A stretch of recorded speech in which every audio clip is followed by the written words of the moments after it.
परिसीमन आयोग के समक्ष आपत्ति दर्ज करवाएगी भाजपा। छत्तीसगढ़ विधानसभा के साथ अन्याय का लगाया आरोप। आरएसपुरा के साथ विलय पर लगातार हो रहा बवाल।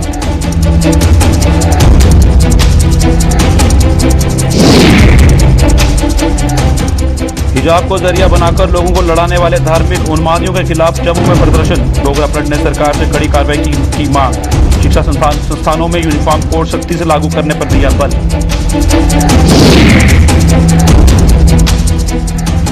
तवी रिवर फ्रंट से स्मार्ट सिटी जम्मू की ओर बढ़ेगी स्मार्टनेस। पर्यटन कारोबार को भी पंख लगने की बड़ी उम्मीद। इस माह के आखिर में रखा जा सकता है नींव पत्थर।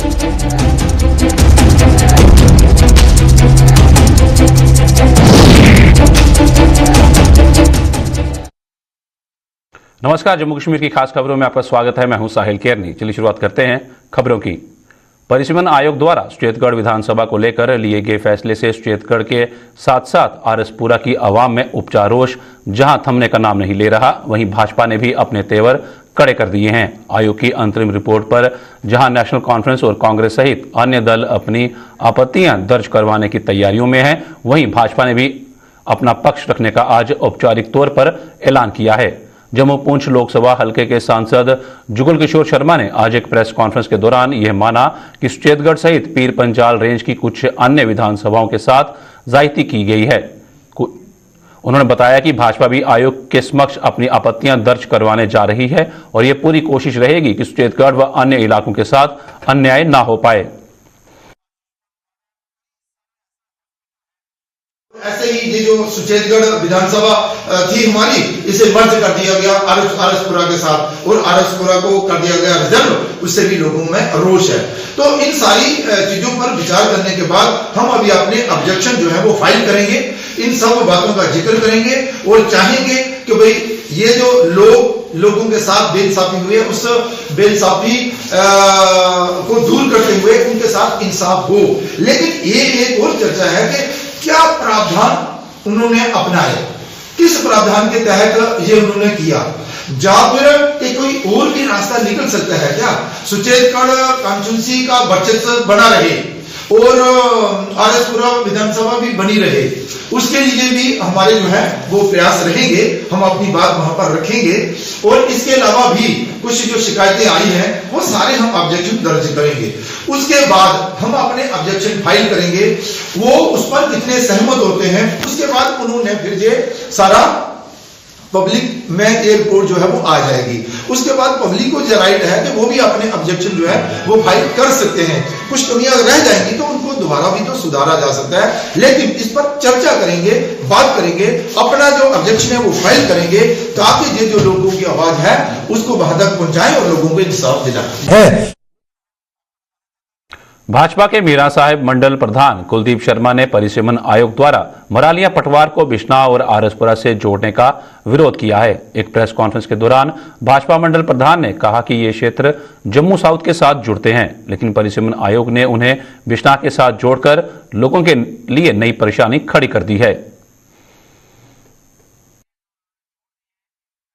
और साथ में हमारे जो जम्मू साउथ के साथ जो दस्तोरपुर पंचायत को जोड़ा है और जो मरालिया पटवार है इसको बिश्ना और आरएसपुरा के साथ जोड़ दिया गया है। ये बहुत ही अन्यायपूर्वक है, क्योंकि मरालिया और जो कृष्णनगर बस्ती, इंदिरा नगर, खारियां और साथ लगते जो गांव है इनका जम्मू के साथ ज्यादा ये टच है और इनको क्रॉस करके ही जो दस्तोरपुर जो साउथ की कॉन्स्टिट्यूएंसी पड़ती है और बीच वाला एरिया जो है बिश्ना के साथ जोड़ दिया गया है। हम निवेदन करना चाहते हैं ये जो सभी एरिया है इनको द्वारा जम्मू साउथ के साथ जोड़ा जाए ताकि इनके साथ हो रहा भेदभाव खत्म हो। चाहते हैं कि कर्नाटक से उपजे हिजाब विवाद की जम्मू कश्मीर में कड़ी निंदा हो रही है। शिक्षण संस्थानों में धार्मिक उन्माद पैदा होने का कड़ा नोटिस लेते हुए जम्मू में आज डोगरा फ्रंट ने प्रदर्शन किया। शिक्षण संस्थानों में यूनिफॉर्म कोड का पालन किए जाने की जरूरत पर बल दिया। फ्रंट ने सरकार से इस कोड का पालन न करने और धर्म के नाम पर भड़काने वालों के खिलाफ कड़ी से कड़ी कार्रवाई किए जाने की मांग की। धार्मिक उन्माद अब ये बर्दाश्त नहीं होगा। इंस्टीट्यूशन इस धार्मिक उन्माद से सुरक्षित रहने चाहिए। इसके अंदर कोई धार्मिक उन्माद पैदा नहीं होना चाहिए। अगर मुस्लिम कंट्री के अंदर, इजिप्ट जैसी कंट्री, सीरिया के अंदर, फ्रांस के अंदर, अमेरिका के अंदर अगर ये अनुवाद नहीं है तो फिर इस तरह का वातावरण बनाने वाले ये हिंदुस्तान के अंदर खराबी करने का प्रयास करना चाहते हैं। इसलिए मैं मांग करना चाहता हूँ शिक्षा जगत के अंदर ये जो स्कूल कॉलेजेस और हमारे जितने भी सेंटर्स हैं इसके अंदर धार्मिक अनुवाद पैदा करने की अनुमति किसी को नहीं होगी। वहाँ यूनिफॉर्म एक कोड है, उस कोड की सब पालना करेंगे और सब उसके अंतर्गत जाकर के काम करने का प्रयास करेंगे। जो इसका विरोध करेगा, जो धार्मिक अनुवाद पैदा करेगा, जो कहेगा मैं हिजाब लेकर के जाऊंगा, इसका मतलब वो पढ़ने के लिए नहीं आए, वो और कोई व्यवस्था की पालना करने का प्रयास करना चाहते हैं। मुस्लिम कंट्री के अंदर अगर इस तरह की अनुमति नहीं है, भारतवर्ष के अंदर इस तरह की बातें करना गलत होगा।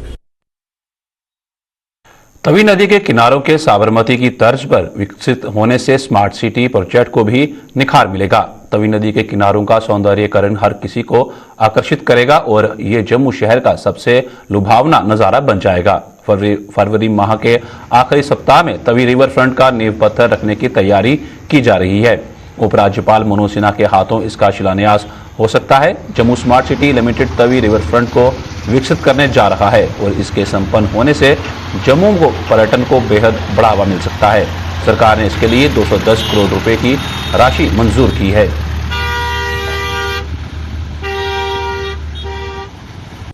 ये बड़ा अच्छा डिसीजन है, जम्मू वासियों के लिए भी अच्छी खबर है कि जम्मू की डेवलपमेंट की तरफ ध्यान दिया जा रहा है। और मैं तो ये कहूँगा कि ये जो इन्होंने प्रोग्राम रखा है ये साबरमती की डायरेक्शन के ऊपर रखना चाहिए। जैसे वहाँ पे एक समय था कि वहाँ पे आरती नहीं हुआ करती थी, फिर उसके बाद वहाँ पे आरती का प्रोविज़न भी रखा गया, वहाँ पे आरती भी की जाती थी।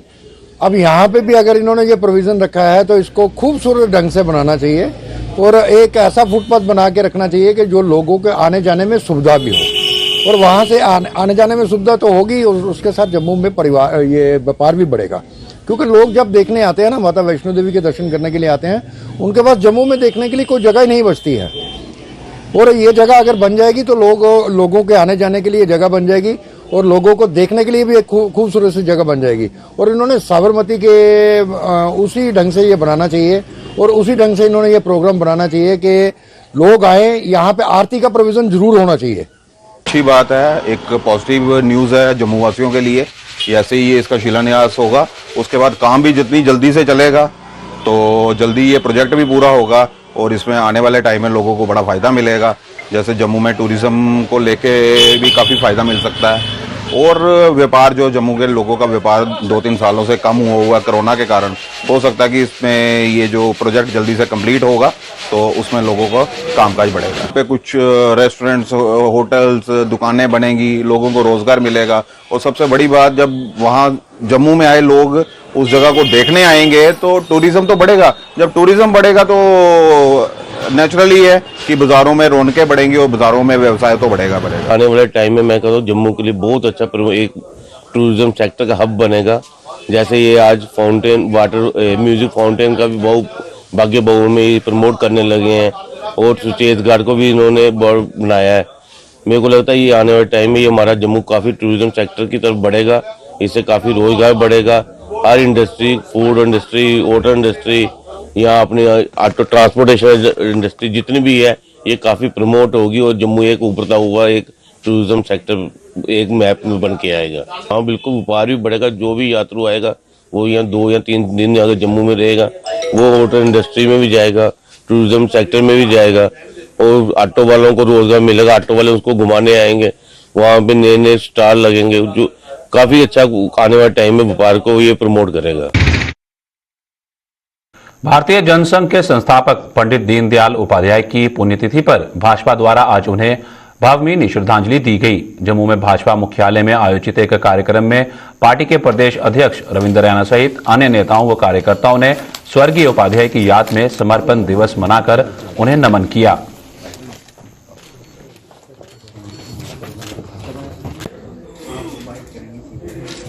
आज ही के दिन 11 फरवरी सन 1968 को उन्होंने अपने इस नश्वर शरीर को त्याग दिया था। वो एक महान क्रांतिकारी विचारों के प्रेरणा थे। हमारे प्रेरणादायी पंडित दीनदयाल उपाध्याय जी ने एकात्मवाद, राष्ट्रवाद की जो कल्पना की वो कहते थे इस सामाजिक जीवन में जो पंक्ति में खड़े अंतिम व्यक्ति तक इंसाफ और हक पहुंचना चाहिए। गरीबों, मजदूरों, किसानों, शोषितों, पिछड़े, दलित, वंचितों के मसीहा थे पंडित दीनदयाल उपाध्याय जी। आज उनकी पुण्यतिथि पर पूरा देश उन्हें शत शत नमन कर रहा है। जम्मू सूबे में नेशनल कॉन्फ्रेंस का हल अब डगमगाने लगा है। नेशनल कॉन्फ्रेंस से हाल ही में किनारा करने वाले पार्टी की जम्मू जिले की इकाई के उपाध्यक्ष अनिल धर आज भाजपा में शामिल हो गए। भाजपा के जम्मू मुख्यालय में आयोजित एक कार्यक्रम के दौरान अनिल धर सहित कई अन्य लोगों ने भी पार्टी का दामन थामा, जिनका भाजपा के प्रदेश अध्यक्ष रविंद्र रैना और वरिष्ठ नेता देवेंद्र सिंह राणा ने जोरदार स्वागत किया। अनिल धर साहब हैं जो कि बड़े पुराने नेशनल कॉन्फ्रेंस के सीनियर लीडर हैं थे और इन्होंने हाल ही में वहां से इस्तीफा दिया। ये उपाध्यक्ष थे जम्मू सूबा के और वहां के मिनॉरिटी सेल के चेयरपर्सन भी रहे और तकरीबन 40 साल का इनका सफर जो है वो नेशनल कॉन्फ्रेंस के साथ है। ये स्टूडेंट विंग के साथ जुड़े हुए थे, फिर जो यूथ फेडरेशन बनी उसके साथ ये जुड़े हुए थे और फिर ये भाजपा की नीतियों के साथ, भाजपा के नेतृत्व के साथ प्रभावित होकर इन्होंने आज फैसला किया कि आपके अध्यक्षता में, कौल साहब की अध्यक्षता में ये अपने आप को बीजेपी में ज्वाइन करवाएंगे। यही एक परिवार है जो जम्मू कश्मीर को तरक्की की राह पे ले जाएगा और आगे ले जाएगा। और ये सब साथी जो हैं ये सोच के साथ जुड़ रहे हैं जो सोच भाजपा की सोच है, क्योंकि ये मानते हैं और समझते हैं कि भाजपा ही एक ऐसी विकल्प है जिससे कि जम्मू कश्मीर मजबूत हो सकता है। फर्जी गन लाइसेंस मामला सामने आने की वजह से जम्मू कश्मीर के गन डीलरों का कारोबार बुरी तरह से प्रभावित हो रहा है। जम्मू कश्मीर में नए शस्त्र लाइसेंस बनाने पर फिलहाल रोक लगी हुई है और जिससे ये कारोबारी अब फाकाकशी का शिकार होने लगे हैं। Arms and ammunition gun dealers association ने जम्मू में आज एक प्रेस कॉन्फ्रेंस के जरिए अपनी व्यथा उपराज्यपाल प्रशासन तक पहुंचाई। एसोसिएशन के महासचिव राजेश गुप्ता ने प्रशासन से उन कारोबारियों को कामकाज करने की अनुमति देने की मांग की जिनका इस फर्जीवाड़े से कोई लेना देना नहीं है। दिक्कत यही आ रही है सर कि ऑफिसों में काम नहीं हो रहा, ना हमारे टीएल बन रहे हैं, ना हमारी एनओसी बन रही है, ना हमारे लाइसेंस रिन्यू हो रहे हैं। तो हम चाहते हैं कि आपके माध्यम से ये काम जो सही लोग हैं उनका तो पूरा करें, ठीक ठाक करें, यही माध्यम है हमारा। कम से कम हमारा कोई 150 डीलर सफर हो रहा है, कोई 31 यूनिट्स हैं, फैक्ट्रियाँ जो लगी हुई हैं वो बंद पड़ी हुई हैं, लेबर बेकार बैठी हुई है। तो हम कहते हैं कि जो सही लोग हैं उनका काम तो चले। डिमांड यही है सर कि हमारा काम को चालू किया जाए, बस हमारा दाल फुल्का चलना चाहिए। जम्मू में दिव्यांगों ने उन्हें दर बदर करने का आरोप लगाते हुए जम्मू में आज एक बार फिर प्रदर्शन करते हुए उनकी पेंशन में बढ़ोतरी करने या फिर रोजगार देने की मांग की। हैंडीकैप्ड वेलफेयर एसोसिएशन ने प्रदर्शन करते हुए आरोप लगाया कि मात्र 1000 रुपए में उनका और उनके परिवारों का गुजारा नहीं हो पा रहा है और निजाम में बैठे अधिकारी भी उनकी सुनने को तैयार नहीं है। एसोसिएशन ने चेतावनी दी कि अगर दिव्यांगों की सुनवाई ना हुई तो वो राजभवन के बाहर धरने पर बैठने को मजबूर हो जाएंगे। इन लोगों ने हमें ऐसे गुमराह करने पे तोले हुए हैं। जब सेक्टर में गए तो हमारे से सीधे तमीज से बात भी नहीं की। मैडम बोली मैं आपके बारे में कुछ नहीं कर सकती। मेरे को ये समझ नहीं लगे। उससे पहले जो विपुल पाठक जी आए थे वो क्या थे, तो मैडम क्या है, उन्होंने बोला विद इन डेज में हम आपके वो काम करेंगे। इन मैडम ने क्यों बोल दिया हमें कि मैं आपके बारे में कुछ नहीं कर सकती। सीधा ऐसा मेरे को जवाब दिया था कि मैं कुछ नहीं कर सकती आपके बारे में। क्या आप डिमांड तो सेम ही, आप मेन डिमांड जो है पेंशन की चल रही है। पेंशन भी तो गवर्नमेंट हमारी बढ़ा दे। गवर्नमेंट से मैंने बहुत कुछ बोला है कि पेंशन अगर नहीं दे सकते तो हमें कुछ ऐसे वर्क दें जिससे हमारा घर का गुजारा हो। इनके पास बहुत से जेडीए में है, हाउसिंग में है, सब कुछ है, हमें उसमें दे दे। सेल्फ हैंड ग्रुप बना लेंगे, हम कुछ ऐसा काम करेंगे। नहीं दें, गवर्नमेंट बंद करे 1000 रुपये अगर इनको चुभ रहा है। अगर विद इन डेज में मेरा ये मेरी मांग पूरी नहीं होती, मैं विद इन डेज में राजभवन के बाहर बैठने वाला हूँ। राजभवन के बाहर अगर हमारे अंधे कानून के जो हैं एलजी साहब उनको नहीं सुनाई देगा तो फिर हम जंतर मंत्र में जाएंगे। जम्मू संभाग के कई इलाकों में खैर के पेड़ों की अंधाधुंध हो रही कटाई के खिलाफ आवाज उठने लगी है। इन पेड़ों की कटाई के विरोध में जम्मू में आज कुछ पर्यावरण प्रेमियों व गैर सरकारी संस्थाओं के नुमाइंदों ने प्रदर्शन कर जम्मू कश्मीर प्रशासन से खैर के पेड़ों की कटाई रोकने और इनका संरक्षण करने की मांग की। बहुत देर से कट रहा है, उसके बारे में बहुत सारी बातें बहुत लिखी गई हैं। पिछले कुछ महीनों से खैर से रिलेटेड न्यूज आई है नगरोटा में और सुंदरबनी में। इस चीज के रिलेटेड हम लोग सबकी अटेंशन लाना चाहते हैं और एडमिनिस्ट्रेशन से रिक्वेस्ट करना चाहते हैं कि वो खैर के रूल्स जो SRO 111 2016 में बना था, जिसके तहत खैर को ऐसे नहीं काटा जा सकता, उसका एक प्रॉपर प्रोसीजर होगा। अगर हम नगरोटा की बात करें तो हमने वहां विजिट की, जहां पे छोटे छोटे नन्हे पेड़ों को बारबेरिक तरीके से काटा गया था। अगर छोटे बच्चों को काटा जाए तो हम बारबेरिज्म कहते हैं, अगर छोटे ट्रीज को काटा जाए तो हम लोग उसको नेचुरली क्यों रहने देते हैं। इस चीज की वजह से हम लोगों को दोबारा से आना पड़ा। और इसी के साथ हम लोग रायका की भी बात करते हैं, क्योंकि रायका जो हम पिछले साल से उठा रहे हैं उसको आज 1 साल होने वाला है 14 तारीख को। तो रायका का मुद्दा और ये मुद्दा अलग नहीं है। हम बताना चाहते हैं कि हम कोई रायका या फिर कोई रामनगर सेंचुरी के लिए नहीं, हर पेड़ के लिए खड़े हुए हैं जम्मू के।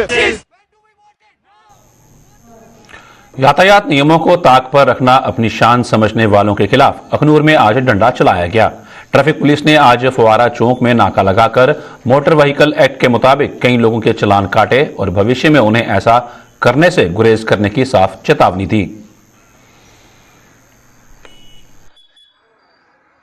चालान हुए अभी तक लोगों को विजिबल ऑफेंसेस में चालान किए जा रहे हैं, जैसे सीट बेल्ट, हेलमेट, गाड़ी में कोई एक्स्ट्रा लाइट नहीं होनी चाहिए। इन चीज़ों पे कोई भी क्रैश बार जो आगे डंडे लगाते हैं लोग गाड़ियों पे, उससे एक्सीडेंट्स होते हैं, एयरबैग नहीं खुलते हैं, चलाने वाले की ज़िंदगी रिस्क में होती है।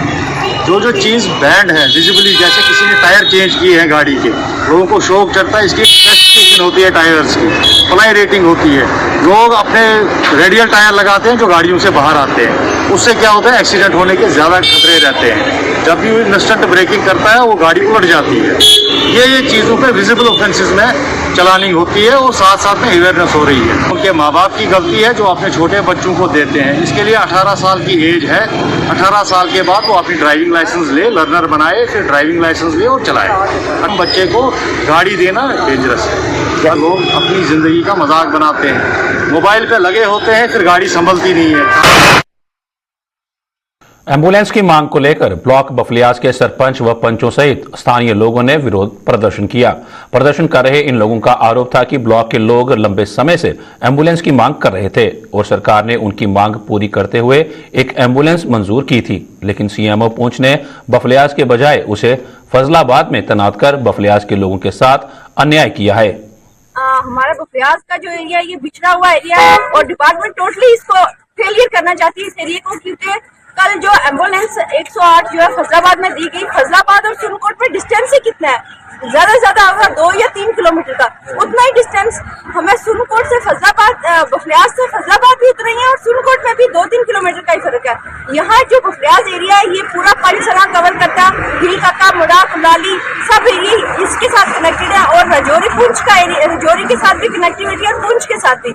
ये एरिया जो है हाईली रिस्की है, यहाँ पे आए दिन एक्सीडेंट होते हैं, लेकिन हमारे एरिया को हमेशा इग्नोर किया गया और हमें एम्बुलेंस नहीं दी गई। हमारी इतनी मांग है कि जो एम्बुलेंस फजलाबाद में रुकाई है या फिर सुरनकोट में चॉइस सीएमओ पुंछ किया, क्योंकि उन्होंने हमारे लोगों के साथ नाइंसाफी किया और हमारा हक मार के फजलाबाद में उनका वो होम टाउन था, इसलिए उन्होंने वहाँ पे जो है एम्बुलेंस दिया।